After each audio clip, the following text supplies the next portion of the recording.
Lho iki sapa iki matane gedene ra jamak-jamak. Matamu e. Lho, urung-urung wis ngoneke matane. Lah kok yang ngoneke aku matamu. Aku seneng Bagong ngono kuwi. Aku seneng tegese Bagong kuwi gatekake karo Karang Kadempel. Ngopo ki ya ngapa kowe iki? Wah, malah aku barang diseseni. Meneng ah. Ora ana sing ngodo cuma kejaba aku. Kok ora bu menika sampun to. Kendel mawon Bagong menika nek ngonteni kaya wong kang slupan. Kaya wis dinengke wae. Iki sapa? Anak Ragile Semar. Lho, anak Ragile Semar. Heeh. Sapa jenengmu? Bagong. Kowe tak jak sisan ning negaraku tak iasake loji. Serius. Oh, cah edan ora. Ketoke nesu kok barang diumuki omah kok serius. Aku ki ra blereng karo bondo donya. Aku arep kaya ngene iki, uripku kuwi miskin. Ngono. Nang aku kere. Dadi nek nang tak imingi-imingi bondo donya iki nggo ngopo? Wong urip ki ora kudu ngawula bondo donya. Wong urip ora kudu ngawula derajat pangkat. Sok neng kono iki ora ditakokke derajatmu apa, pangkatmu apa, bandamu pira, sing ditakokke kelakuan sing apik. Legegek sadulita mel. Ora kanthi kanyono-nyono. Lah kok iki eneng priyagung. Wah, sing munggah ana ing pendopo padukuhan. Mongko miyak saking kawulaku sing padha seba ning padukuhan. Nala gareng dalem, Pak. Apa iki kancamu dolan apa piye? Oh, aku kok kancane dolan kok ratu sandangane sugih kaya ngono kuwi. Sing biasane sok srawung karo ratu-ratu sabrang ki Bagong. Takonono Bagong kuwi. Bagong kowe iki kancamu apa dudu to, Le?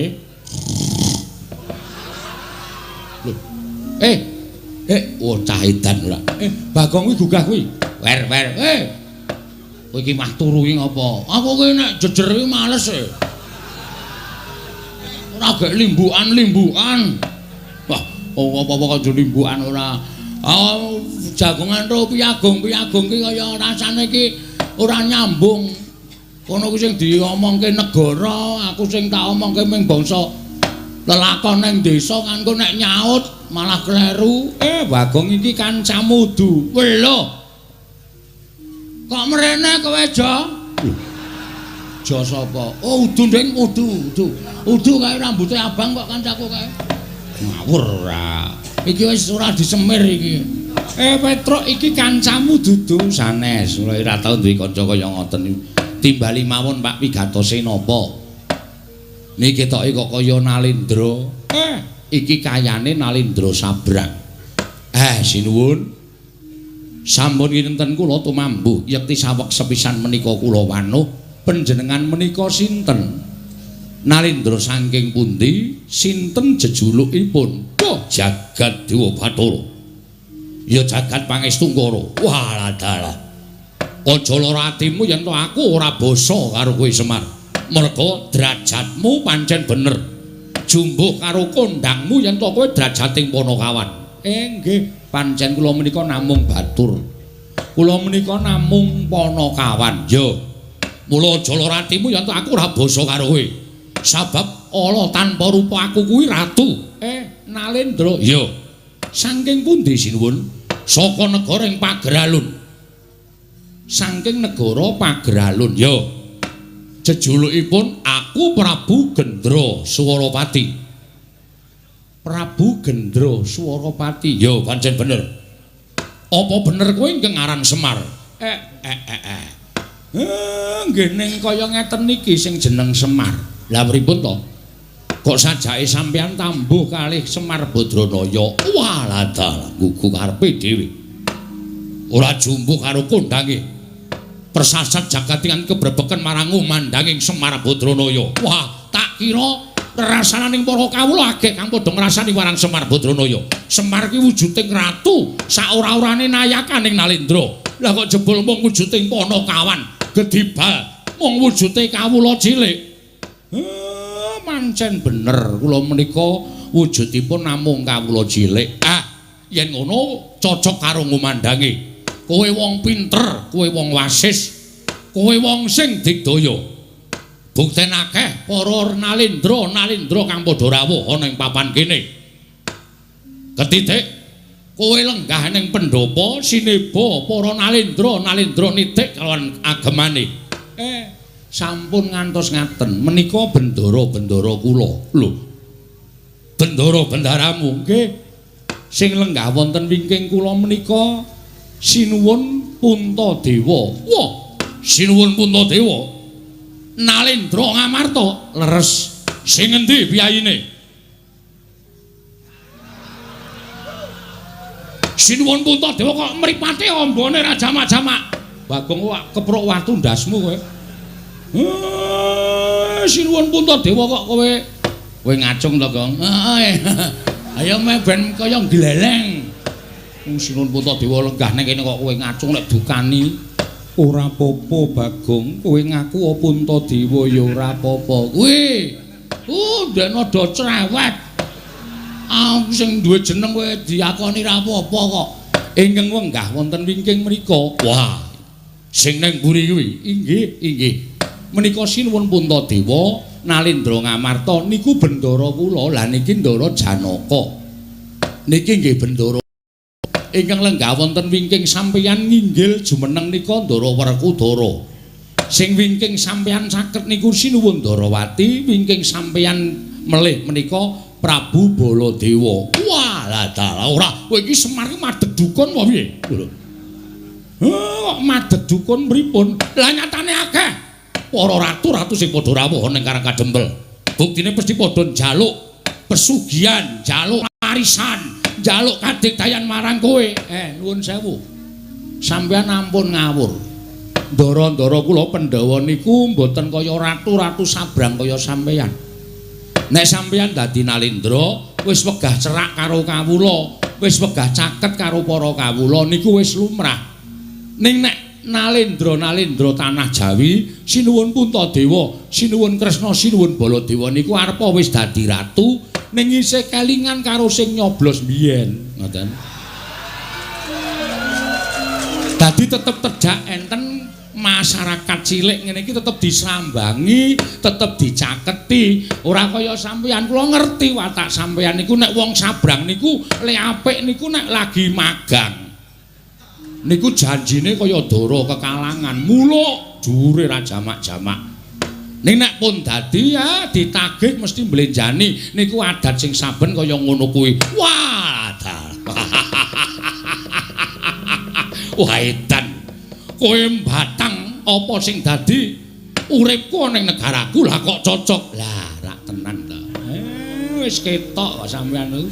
Ratu sing bentuke kaya ngoten niku lho kowe sapal mesti watake angkara budine candala nuwun sewu lho ora tau ngerti karo sing bibit kawit lah niku eleke enten mriku niku pun saniki sampeyan ajeng napa rawuh teng Karang Kadempel wigatosipun ajeng pripun kula tak nyuwun priksa nek kepareng kula badhe midhangetaken sabdanipun Sinuwun Prabu Gendra Suropati. Iki ngene Semar. Malah kepasang Yogya katuje ngene praptaku ning Karang Kadempel iso ketemu kalawan Semar Badranaya. Ngerti yo? Yen to negaraku iki ketaman pegebluk. Negara Pagaralun iki ketaman pegebluk. Akeh kang padha tekaning pati, esuk lara sore mati, sore lara esuk ketiwasan. Mongko wis ora kurang-kurang nggonmu ngrawake para Brahmana winasih Sewa Sugata miyang para nimpuna supaya nambak rengkaning praja parandene ing tak tindakake gagar wigar tenantuk karya. Mangsa kala ingkang prayoga aku nglakoni sarenaritis sesemek ron Rajamala abebantal bata sarimbak. Nalika semana aku entuk sasmitaning dewa. Negaraku iso waluya nirmala temajati, jati temah mulya. Yen to kerawuhan Semar Badranaya. Wah, lehku goleki papan dunungmu nganti kekalangan Malaya jagat iki persasat wis kemput tak ubengi. Tinemune wujude amung padukuhan Karang Kadempel. Mula kang saka kuwi Semar.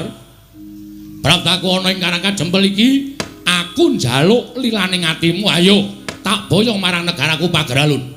Ora ketek amung telung kedheping netra. Kowe lenggao sawetara ana ing Pagaralun supaya dadi sarana waluyaning negaraku saka nggone padha nandhang pagebluk mau Semar. Kula, yo. Meng kaya ngene kok. Dadi jamu iso marai ilang pagebluk. Wis, ora usah dadak kowe kuwatir. Yen kowe gelem tak boyong, kowe njaluk apa? Tekan negara Pageralun omahmu ora kaya ngene iki. Yen perlu tak riasake omah loji. Yen butuh titian kowe ngaranana titian kereta kencana tinarik kuda 8 bakal tak cawisake. Kowe ngerti ora? Prabu Gendra Swaropati kuwi wong sugih mblegedhu ratu ingkang bandaku seprapat jagat dhewe. Mula yen to nuruti marang apa sing dadi penjalukmu ora bakal entek bandaku kowe kondo. Omahmu iki dimbrokke, kowe pindah ning negaraku tak wenehi omah sing luwih apik. Pendopo jaluk pira gedene? Sakane njaluk pirang inci mesti bakal tak turuti. Yen perlu kowe duwe kulawarga gawanen mrono kabeh. Sak anak-anakmu gawanen tak yasake omah kabeh. Lem, Pak. Iki ngapa Gong ora? Wah, ya iki anu apa jenenge iki harapan yang betul-betul cemerlang iki. Harapan gelem bangane nang kene. Omahmu isih apik, omahe Petro isih apik, omahku wis dos. Kula bali digrobyok Satpol PP. Kon pindah rono. Ya saking dene ora tok upakara omahe sing lengenahi bapak kok. Awitene nek kebutuhan go sekolah anake adol. Wah iki ngedolan kok ora. Sono, anakmu pira? Tak yasake. Yen kowe butuh ijol duit, kowe njaluk ijol duit pira? Yen upama anakmu ora tok gawa marang negaraku, anak-anakmu lan bojomu ning kene kok ninggali duit, kowe matura pirang triliun tak bayar kenceng. Waton kowe gelem tak boyong. Yen kowe njaluk ijol apa wae mesti bakal tak pinangkani. Kowe njaluk ijol apa wae mesti bakal tak turuti waton kowe gelem tak boyong. Ning yen kowe ora gelem tak boyong marang negara ing Pageralun, mongko kawulaku saya suwe saya bakal entek mergo padha tekaning pati ke Taman Pagebluk. Tinimbangane aku dadi ratu mengko bakal didunke dening kawulaku sinenggo aku ratu sing ora iso dadi pengayomaning para kawula. Luwih becik bakal tak entengake patiku ana ing Karang Kadempel. Tak entengake patiku ana ing Karang Kadempel. Kowe tak ruda paripeksa. Kowe tak jiat. Kowe tak peksa tak boyong marang negara ing Pageralun. Sapa sing mepalangi karepe Prabu Gendra Swaropati rawe rantas malang bakal tak putung. Ayo mengkari kowe matur gelem apa ora Semar? Ora gelem aja lakon dosa. Bumi angus Karang Kadempel.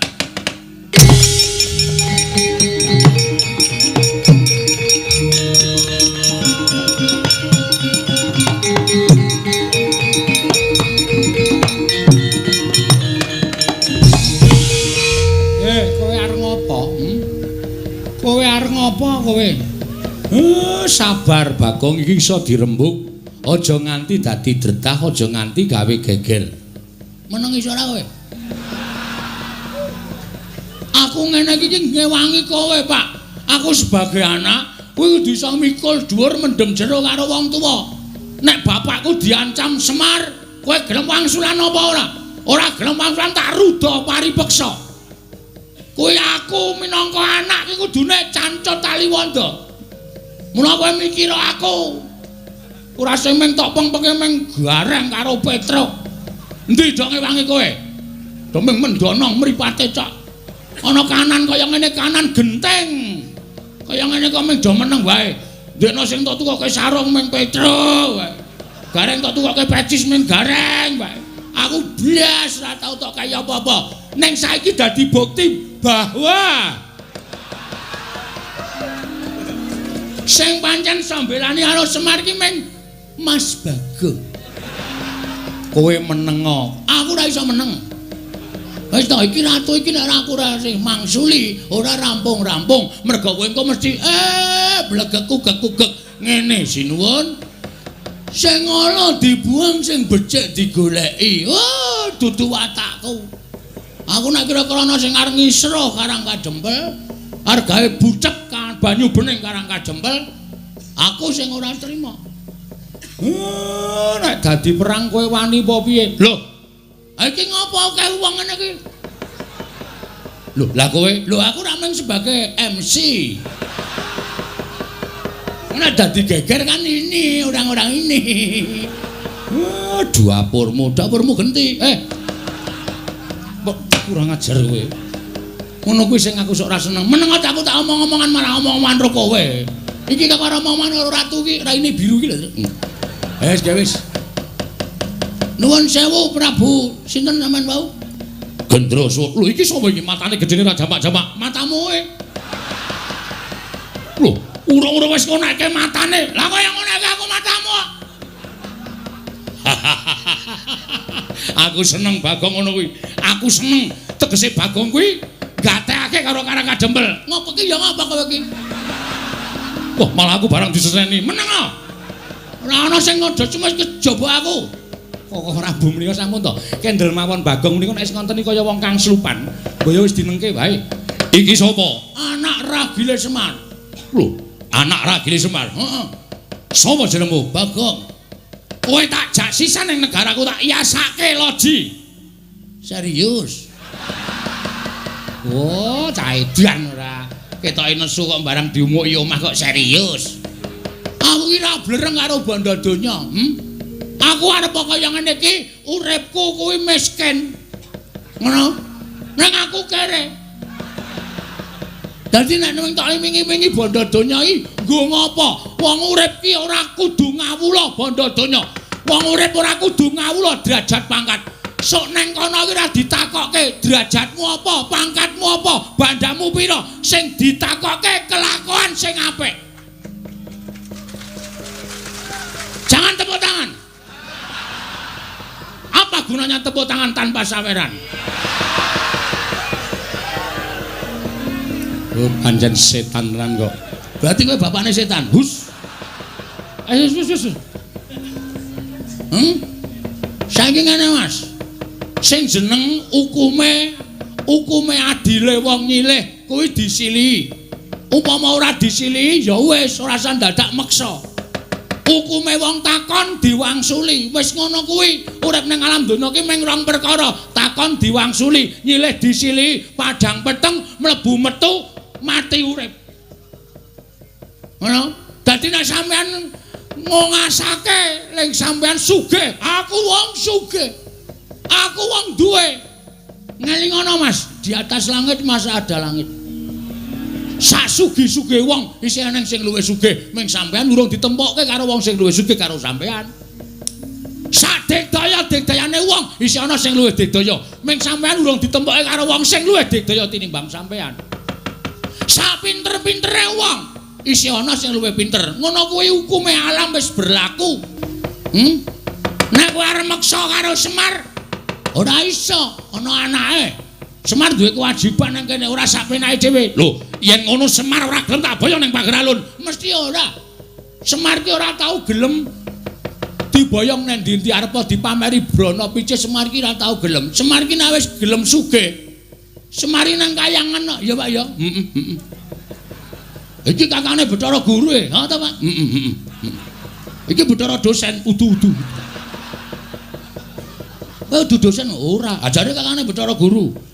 Bathara Guru kae adikku, kae Manikmaya, aku Ismaya. Kae adikku, kakangku meneh Pak Dimutaga kae Tejamaya. Wah, aseme.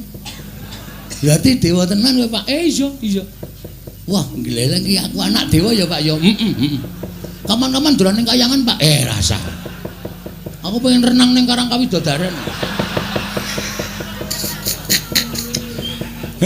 Karang Kawidodaren tok nggo renang banyune bucek. Juangkalmu meko ya. Semar Taruda paripeksa. Kowe arep ngruda paripeksa karo Semar. Betenge Bagong. Lho, yen ngono kowe wani karo aku. Sing nawedani apamu? Wah, ladalah. Wah, aku ya ladalah. Dian iki menungsa apa iki? Menungsa tenan genah urip ngene padake anggepmu aku saka batreno wae. Iki menungsa tenan kedunungan nyawa. Wah, ayo ngendi pampane wong neter kadigdayan. Weh lah nantang tenan kowe. Hah? Muni piye? Muni piye kowe? Lho kowe kebangetan nek kuwi carane ngono kuwi. Kowe kebangetan. Kowe tak tantang kok malah nyumbari Baladewa. Iblis lanat kuku karepane. Wah, mati tenan. Manungsa ora tatara karo jajaran nyumbari Baladewa. Ratu Mandura mbok sumbari keparat.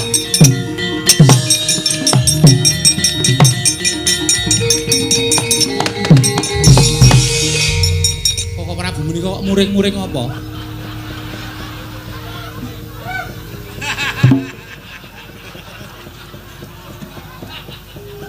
Lah iki Bagong mau muni. Bagong seru banget muni. Muni piye kowe? Kowe tak tantang kok malah nyumbari Baladewa. Iblis lanat. Lagi makler aku. Krungu disumbari Baladewa ki ratu ora tau mambu penantang kok disumbari karo ratu iblis. Bagong, non. Wong mau muni tenan to? Mboten.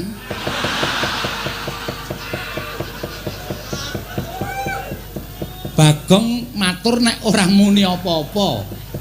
Senengane kok percaya karo Bagong lho. Kowe iki ya edan kok Bagong. Ha wis suwe.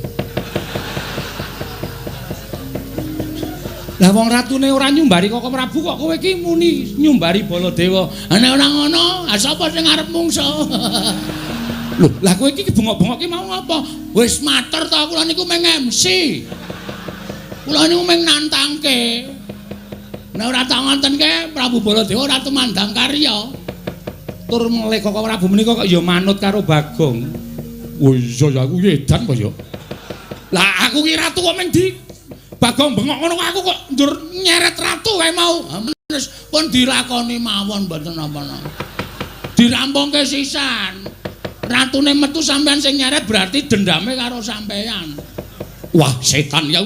Lah aku dadi digoleki mungsuh karo Bagong. Ha iya. Lah ngapa nang kene tengok-tengok? Kancane do nyambut gawe kok meng tengok-tengok. Kowe wong edan tenan kok kowe iki senengane. Ora pisan ora pindho lho. Karaku ya ngono to kowe ya to. Kelingan ora? Ora wis suwe. Merasa dieling-eling. Lho wis tau diapusi Bagong. Nate lho edan tenan kok Bagong iki. Lho perkara kula menika nembe wonten Ngamarta. Lah kok Bagong iki mlayu-mlayu. Matur kaliyan kula.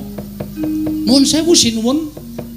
Ingkang garwa plak Kapidara mboten ling Purwadasa kula wangsul bojo kula telu niku waras kabeh. Apa ora menungso ora tatanan ki? Aku iki gumen, aku iki omong apa-apa ya do dipercaya. Mong aku kerep ngapusi ya, Tru. Heeh. Kok iso gampang do dipercaya lho. Pancen cedhis kok iki. Kowe iki gawe masalah. Gawe masalah piye, Pak? Ratu kae mesti ngamuk. Tantrimane ratu kae sapa sing arep nandangi? Lho, sapa aku ora ngapa-ngapa. Ha sing nyaret sapa? Lah rak tenan to malah ketiban awu anget aku. Alah ora masalah. Wong biasane ya nesu-nesu kok ya. Ndara Werku Dara? Apa? Sampeyan lila nek Semar diboyong teng pagar alun? Ora. Nek ora lila ratu mau kudu mundur. Yo, aja kuwatir. Ah, krungu ora kowe? Ah, iki wae mengono wae do dipercaya Ndara Janaka. Apa Bagong? Sampeyan ikhlas kelangan Semar. Nganti mati aku ora bakal iso kelangan Kakang Semar. Nah, nek ana Semar diboyong wong, aku ora trima. Nek ora trima sampeyan kudu iso ngundurke ratu. Tak ajari mengko aja kuwatir. Nah. Piye? Ah, iki kabeh Ndara Kresna ikhlas kelangan Semar. Ikhlas. Oh ya wis. Aku arep tok apusi ya ta. Cah pinter ya. Hus. Karo ratu kok cah pinter. Lah napa kula wis matur to. Kanugrahan iku nek cepak cobane ya bakal ndang teka. Lah Ndara Dasih ucape Semar. Mula wektu dina niki nek pancen sami mboten ikhlas Semar diboyong teng pager alun kula njaluk Karang Kadempel Kudu Padang. Kudu Padang nek mboten Padang nggih sampun wewangunan lahir batin sing ajeng dibangun teng negara Ngamarta. Ah niki mengke bakal nyrimpet nyandung merga ana menungsa sing jeneng Gendra Swaropati. Kok Prabu Mandura? Nggih. Kedah tanggel jawab yo, tak tanggungi aja kuwatir. Yen mung ratu kaya ngono kae mbok rangkep limo ora bakal tak pinggal loncat. Yen ngono gandeng aku wis dipasrahi Kresna. Mengko mundhak kesuwen ratu kae tak tututane Koko Prabu ing ngatos-atos ya Werkudara. Nggih. Melu aku. Yo ayo tak derekke bareng kakangku jaluk pamit kok Werkudara sing ati-ati aja kaya bocah cilik.